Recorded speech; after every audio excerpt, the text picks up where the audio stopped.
बिस्मिल्लाहिर्रहमानिर्रहीम। नेक्स्ट हमारा टॉपिक है बफर सॉल्यूशंस।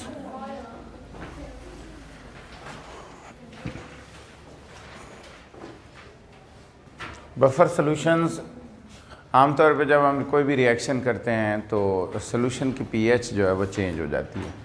क्या हो जाता है?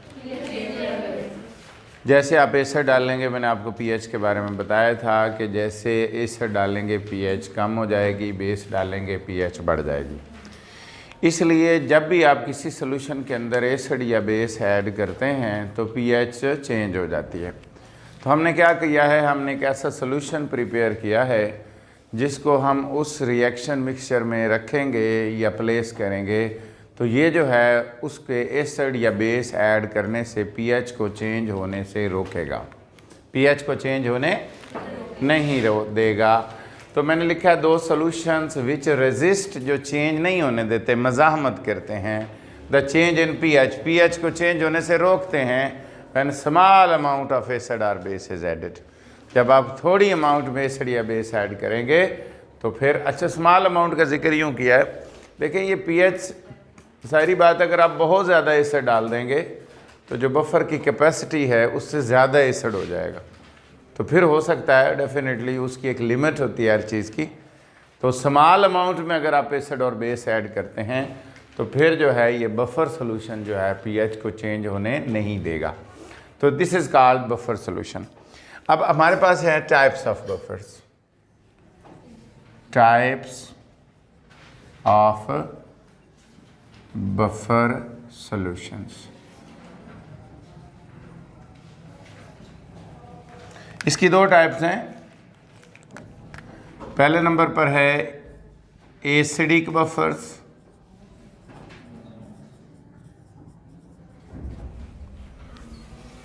और दूसरे नंबर पर है बेसिक बफर्स।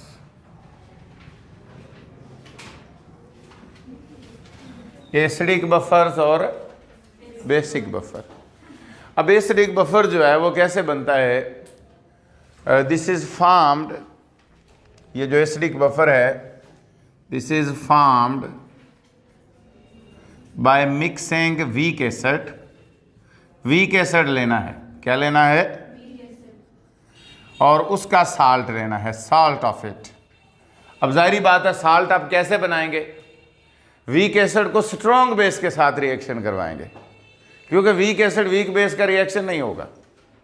तो क्या करेंगे, जब आपने वीक एसिड लेना है और उसका साल्ट बनाना है तो उसको किसके साथ रिएक्ट करवाएंगे? स्ट्रॉन्ग बेस के साथ। तो यहां पर उसने लिखा है found by mixing weak acid salt of it with strong base. ऐसे ये बनाएगा। अच्छा, वीक एसिड हमारे पास एक बेस्ट एग्जांपल है। मिसाल के तौर पर ये देखिए CH3 double bond OH, acetic acid, ये वीक एसिड है। इसको मिक्स करेंगे इसके साल्ट के साथ।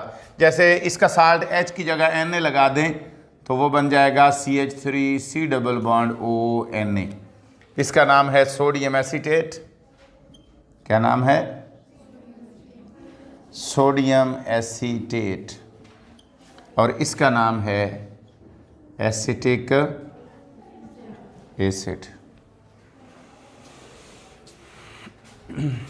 ये एसिडिक बफर हो गए। अब ये बात याद रखनी है कि आपको मालूम है कि एसिडिक बफर की जो पीएच है वो ऑलमोस्ट लेस देन 7 होगी। क्या होगी? लेस देन 7 होगी। हम इसको एसिडिक बफर कहेंगे। दूसरी कैटेगरी आपको बताई है बेसिक बफर। ये कैसे बनेंगे? Formed by mixing weak base, by mixing, जहां वीक एसिड था वहां वीक बेस आ गया, साल्ट ऑफ इट, उसका साल्ट होगा उसके साथ, with strong acid, with strong acid. Clear? अब देखें इसकी मिसाल कैसे है। मिसाल के तौर पर लास्ट टाइम हमने डिस्कस किया था वीक बेस अमोनियम हाइड्रोक्साइड, इसका साल्ट NH4Cl। NH4Cl। ये इसके साथ HCl का रिएक्शन करवाएंगे तो ये बन जाएगा। मेरी बात समझ में? अमोनिया के साथ अमूमन जो है, अमोनिया के साथ भी अगर हम HCl का रिएक्शन करवाते हैं तो अमोनियम क्लोराइड बन जाता है। तो एनी हो, ये उसका साल्ट है और ये बेस है, ये वीक बेस है, ये उसका साल्ट है, ये वीक एसिड है और ये उसका, और इसकी जो pH है वो ग्रेटर देन 7 होगी। इसकी जो pH है वो ग्रेटर देन 7 होगी। क्लियर होगी बात? इसके बाद अगली बात है कि बफर्स कहाँ पर यूज़ होते हैं, बफर्स की हमें ज़रूरत क्यों पेश आती है। यहाँ पर उसने लिखा है कि why do we need buffer, why do we need buffer. हमें बफर की ज़रूरत क्यों पेश आती है। पहली बात याद रख लें, अल्लाह ताला ने इंसान के जिस्म में भी कुछ बफर, नेचुरल बफर रखे हैं। इंसानी जो ह्यूमन ब्लड की pH है, ह्यूमन ब्लड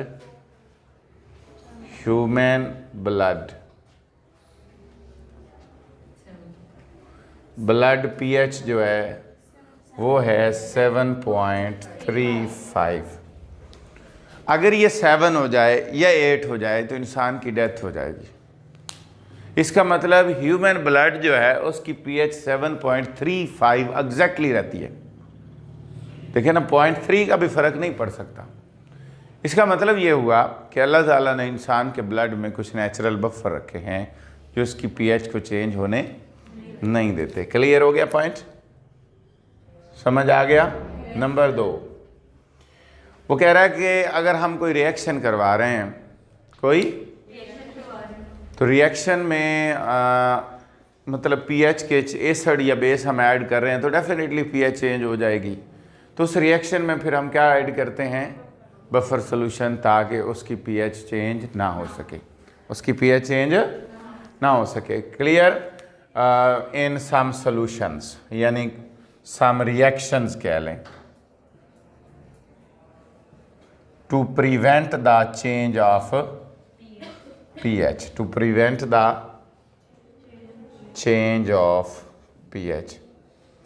आप ये जो मैंने अभी हेडिंग दी है, आप इसको एप्लीकेशन या यूजेस ऑफ बफर्स भी कह सकते हैं। मतलब अगर शॉर्ट क्वेश्चन आ जाता है यूजेस ऑफ बफर तो ये वही चीज़ है। अच्छा, इसके अलावा कुछ अलाइड साइंसेज हैं जिसमें इसका बहुत ज़्यादा इस्तेमाल होता है। मिसाल के तौर पर माइक्रोबायोलॉजी में होगा, माइक्रोबायोलॉजी, इसके बाद सेल बायोलॉजी, इसके बाद मॉलिक्यूलर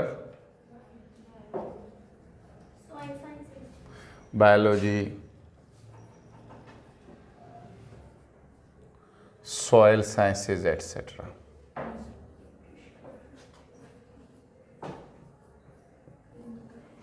क्लियर? तो ये माइक्रोबायोलॉजी क्या मतलब है, जब ये लोग रिसर्च करते हैं तो वहाँ पर इनके पास मुख्तलिफ टिशू कल्चर्स होते हैं, मुख्तलिफ चीज़ें होती हैं, तो वहाँ पर ये ड्यूरिंग द रिएक्शन जो है उन्हें pH मेंटेन करनी पड़ती है, तो obviously they use the buffer solution. ठीक है, फिर वो बफर सोल्यूशन का इस्तेमाल करते हैं। क्लियर होगी बात? कोई कन्फ्यूजन है तो पूछ लीजिए। नेक्स्ट हमारा जो क्वेश्चन है वो ये है कि हाउ डू बफर्स एक्ट, यानी बफर कैसे एक्ट करते हैं। हाउ डू बफर्स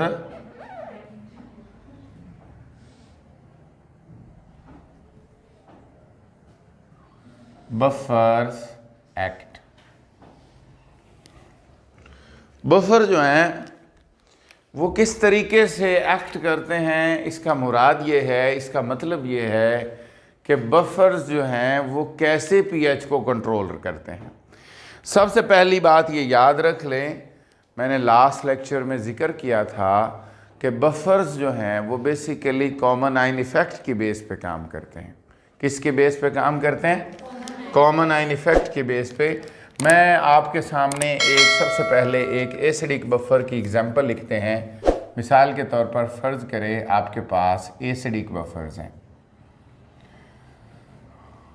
अब आपको पता है एसिडिक बफर्स जो हैं वो दे आर कॉम्बिनेशन ऑफ, मिसाल के तौर पर वीक एसिड यही ले लें CH3COOH और प्लस CH3COONA। एसिटिक एसिड और सोडियम एसीटेट, एसिटिक एसिड और क्लियर। अब ये सारी बात है, वीक इलेक्ट्रोलाइट है और सोडियम एसीटेट स्ट्रॉन्ग इलेक्ट्रोलाइट है, ये उसका साल्ट है। सबसे पहले हम इसकी बात कर लेते हैं, इसको लिखते हैं, आयोनाइज करवाते हैं CH3COOH COOH, तो क्या बनेगा CH3COO negative plus H positive. इसी तरह CH3COONA CH3COO प्लस,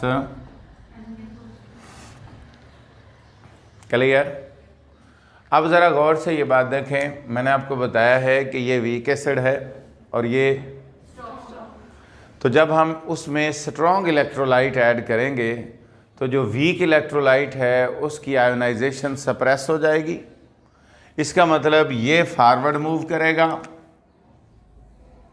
और ये बैकवर्ड। पहले तो ये कॉमन आइन देख लें कि ये जब फॉरवर्ड मूव करेगा तो इसका मतलब है इसके अंदर एसीटेट आइन मैक्सिमम होंगे इस मिक्सचर के अंदर, और फिर मैक्सिमम ये चीज़ होगी।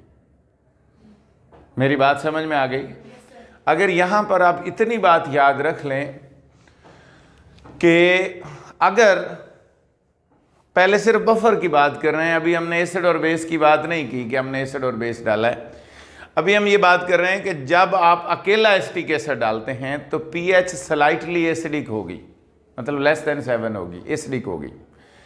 pH कम होगी, यूं समझ लें pH क्या हो जाएगी, कम होगी। इन सिंपल वर्ड्स ये है कि इसकी वजह से, क्योंकि जब ये आयोनाइज होगा तो फिर डेफिनेटली वहाँ पर एसीटेट आइन बहुत ज़्यादा होंगे, क्या होंगे, और उसके बाद फिर जब ये ऐड करेंगे तो और ज़्यादा एसीटेट आइन हो जाएंगे। मेरी बात समझ में आ रही है?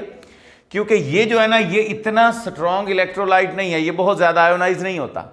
इसका मतलब इसकी वजह से ये बहुत ज़्यादा नहीं बन सकते। अगर अकेला ये होगा तो वहाँ पर मैक्सिमम ये होगा, वो चीज़ नहीं होगी। जब आप ये डालेंगे तो फिर वहाँ पर एसीटेट आइन बहुत ज़्यादा हो जाएंगे, एसीटेट आइन, और फिर ये बहुत ज़्यादा, ये और बढ़ जाएगा ये। तो जो सोल्यूशन होगा उसके अंदर दो चीज़ें होंगी, एसीटेट आइन और एसिटिक एसिड। एसीटेट आइन और, यूँ समझ लें कि एसीटेट की वजह से जो pH है वो थोड़ी ज़्यादा होगी और एसिटिक एसिड से pH थोड़ी सी कम होगी। मेरी बात समझ में आ गई? तो अगर मसलन इसकी कंसंट्रेशन ज़्यादा हो जाए ना, मैं एग्जांपल दे रहा हूँ, तो pH थोड़ी सी कम हो जाएगी, और अगर ये बहुत ज़्यादा हो जाए तो pH स्लाइटली ज़्यादा हो जाएगी। लेकिन ये सिर्फ बफर की हद तक बात है। इसका मतलब जब आप एसिड ऐड करेंगे, आप यहां पर लिखेंगे कि व्हेन एसिड इज एडेड,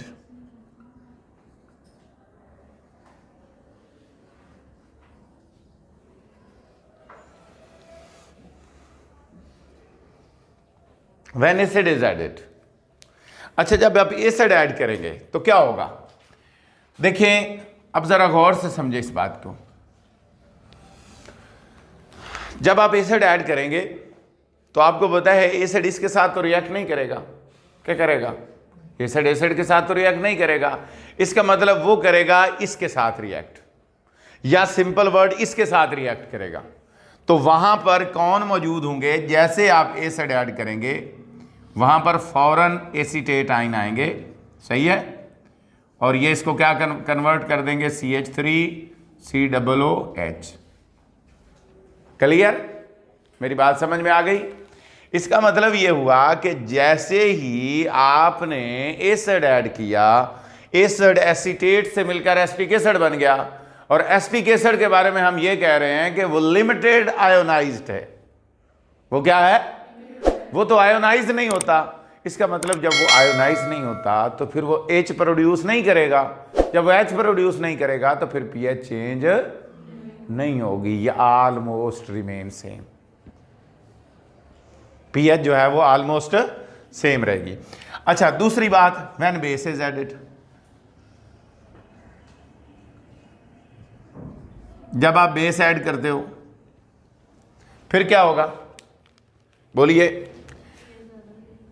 फिर जब आप बेस ऐड करेंगे फिर क्या होगा, व्हेन बेस इज एडेड, तो OH जो नेगेटिव है वो एसिड के साथ मिलकर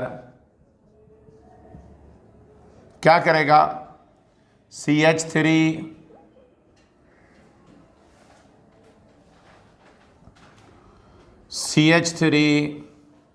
COO नेगेटिव प्लस वाटर। हाँ देखिए, बेस लेकर आ रहे हैं ना आप, आपने बाहर से बेस ऐड कर दिया। दो कैटेगरीज है ना आपकी, आप क्या ऐड करेंगे, अमाउंट ऑफ एसिड या बेस। जब आपने एसिड ऐड किया तो आपको पता है एसिड के साथ ये तो रिएक्ट नहीं करेगा, उसका कौन सा पार्ट करेगा, ये वाला। देखें आपके रेजरवायर के अंदर, आपका जो बफर का रेजरवायर है उसके अंदर दो चीजें हैं, या तो ये है या ये है। क्योंकि ये नहीं हो सकता, ये क्यों नहीं हो सकता, क्योंकि ये तो मैक्सिमम आयोनाइज्ड है, ये तो सारा का सारा इस शक्ल में मौजूद है, और ये जो है ये वाला एसिटिक एसिड ये मैक्सिमम इस शक्ल में मौजूद है। इसका मतलब या तो आपके पास ये चीज है या वो चीज है। अब आपको पता है एसिड के साथ ये तो रिएक्ट नहीं कर सकता, एसिड के साथ ये आ गया, देखें इसने एसिटिक एसिड बना दिया और वो लिमिटेड आयोनाइज्ड है, लेस डिसोसिएटेड है। उसके बाद फिर आपने बेस डाला, बेस के साथ ये बेस ये तो नहीं ना रिएक्ट कर सकता, इसका तो ऑलरेडी बेसिक बिहेवियर है, इसलिए वहां से फौरन एसिड आ गया। क्या आ गया, एसिड से प्रोटॉन निकला और ये वाटर बन गया और एसीटेट आयन बन गए। ऐसी वाटर ऑलरेडी न्यूट्रल है, पीएच को कुछ नहीं कहेगा, और ये भी पीएच को चेंज नहीं करेगा। तो अल्टीमेटली जो है वो पीएच विल रिमेन सेम, जो पीएच है वो क्या रहेगी, सेम। ये बात है कि बफर जो हैं वो कैसे एक्ट करते हैं। क्लियर होगी बात, कोई कंफ्यूजन है तो पूछ लीजिए जी। कैलकुलेशन या calculating the pH of a buffer, pH buffer की कैसे कैलकुलेट करते हैं, उसकी इक्वेशन डिराइव करना, या फिर उस इक्वेशन को हम हेंडरसन इक्वेशन कहते हैं। क्या कहते हैं, हेंडरसन इक्वेशन, हेंडरसन इक्वेशन। तो उसको डिराइव करना, हमारे पास फर्ज कर ले, कंसीडर दैट हमारे पास एक बफर सॉल्यूशन है, जनरल बफर हम कह सकते हैं उसको, उसके अंदर एक वीक एसिड है, ओके, क्या है, और वो इस तरह आयोनाइज होगा, ए एनाइन है। इसी तरह हमारे पास उसका साल्ट आ गया, क्या आ गया, ओके, मेरी बात समझ में आ गई, क्लियर हो गया पॉइंट। ये हमारे पास एक बफर है, मैंने आपको ऑलरेडी बताया है कि इट विल बी बेस्ड या it will act according to the common ion effect, common ion effect के हिसाब से करेगा।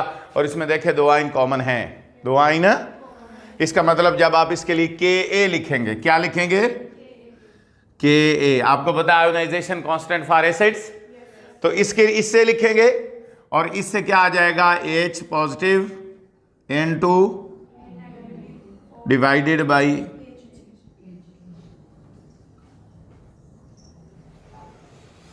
क्लियर। अब यहां से आप क्या कीजिए, आप यहां से H की वैल्यू निकाल लें, H पॉजिटिव की वैल्यू निकाल लें। क्या करें, इसको उधर ले जाएं, ये उधर जाके मल्टीप्लाई हो जाएगा, बराबर है H आइन N2 A नेगेटिव। क्लियर। जब आप H पॉजिटिव की वैल्यू निकालेंगे, ये इधर मल्टीप्लाई हो रहा है, उधर जाके क्या हो जाएगा, divide, Ka multiply by Ha divided by is equal to H positive. Clear. अब आप क्या करें, आप दोनों तरफ का लॉग ले लें, यहां लिखे taking log on both sides, दोनों तरफ का लॉग लेंगे तो क्या बनेगा, log Ka multiply by A negative, इन दोनों का लॉग है, बराबर है log H आइंस। ओके, समझ आ गई। अब क्या करें, इसके ऊपर लॉग का फर्स्ट लॉ लगा दें, फर्स्ट लॉ ऑफ लॉगरिथम। वो क्या कहता है, जहां पे मल्टीप्लाई होगा वहां क्या हो जाएगा, plus log of H A divided by A negative log of H positive. समझ आ गई? कोई कंफ्यूजन है तो पूछ लीजिए। शाबाश। अब आपने क्या करना है, अब आपने इस पूरी इक्वेशन को -1 से मल्टीप्लाई कर देना है। मल्टीप्लाई, इसको आप इक्वेशन 1 कह लें, इसको आप 2 कह लें। Multiply equation 2 by -1। क्लियर? जब आप इसको -1 से मल्टीप्लाई करते हैं तो ये माइनस log ऑफ Ka हो जाएगा, minus log of Ha divided by A negative is equal to minus log of H ions. Clear? अब आप क्या करें, इसकी जगह Pka लिख लें, ऐसे ही है, माइनस इसकी उलट कर दें, चेंज कर दें इसको। मसलन A को ऊपर ले जाएं, Ha को नीचे ले आएं। जब आप A को ऊपर लेकर जाएंगे और Ha को नीचे ले आएंगे, यानी आपने बटा चेंज कर दिया, तो इसकी पावर क्या बनेगी, -1। क्यों भाई? जब आप पावर चेंज करते हैं तो उनकी जो पावर है पहले +1 थी, अब चेंज होगा, साइन चेंज हो जाएगा क्योंकि आपने बटे चेंज कर दिए हैं। तो इधर जो है वो बन जाएगा PH, minus log of H आइन जो है वो क्या हो गया, ये माइनस जो है, जो पावर, ये जो पावर है log के बाद पावर है, वो मैंने आपको बताया वो पहले आ जाती है। तो क्या बनेगा, Pka plus log of A negative divided by Ha बराबर है PH। क्लियर होगी बात? कोई कंफ्यूजन? शाबाश। अब जो है आप PH लिखेंगे, बराबर है Pka प्लस log। अब जरा गौर से देखें, ये जो देखें बफर को देखें, ये जो A नेगेटिव है ये कहां से आएगा, इससे आएगा या इससे आएगा, Na से आएगा। इसका मतलब ये साल्ट से आ रहा है। कहां से आ रहा है? तो वहां पर जो मेन रेजरवायर होगा वहां पर A नेगेटिव होंगे फ्रॉम सॉल्ट। कहां से होंगे? और नीचे क्या आ जाएगा, एसिड। क्लियर होगी बात? This is called Henderson equation. This is called Henderson equation.